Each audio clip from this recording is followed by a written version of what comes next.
Mga katrops, welcome back ulit kayo sa aking channel Sports React PH at ngayon na ay pag-uusapan natin ang balitang mas lumalakas pairing nga daw po si LaMelo Ball sa Charlotte Hornets.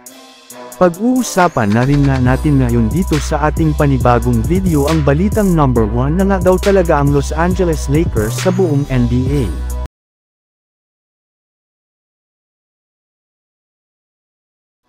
Naging impressive nga mga katrops, ang pagkapanalo ng Charlotte Hornets sa kanilang huling game noong nakaraang araw laban sa Boston Celtics sa pamunguna ng kanilang superstar na si LaMelo Ball na nakapagtala ng 36 points, 9 rebounds at 8 assists.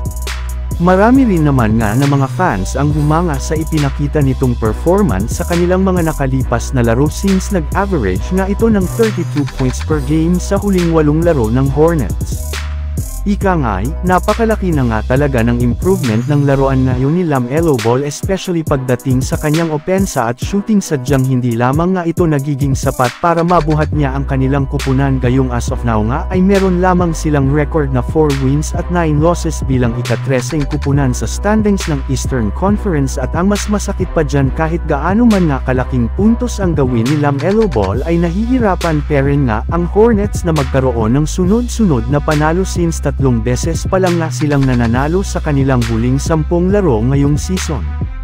Samantala pumunta naman tayo sa ating sunod na pag-uusapan ngayon sa balitang number 1 na nga daw talaga ang Los Angeles Lakers sa buong NBA.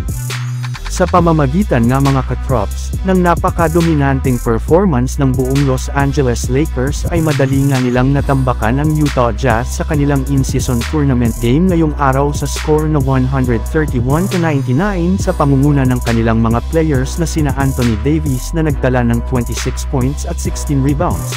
LeBron James na nakapagtala ng 17 points, 7 rebounds at 9 assists, D'Angelo Russell na kumuha ng 20 points at 8 assists, Austin Reeves na nakapagtala ng 19 points, Christian Wood na kumuha ng 16 points, Rui Hachimura na nagtala ng 12 points at si Jackson Hayes na kumuha ng 10 points.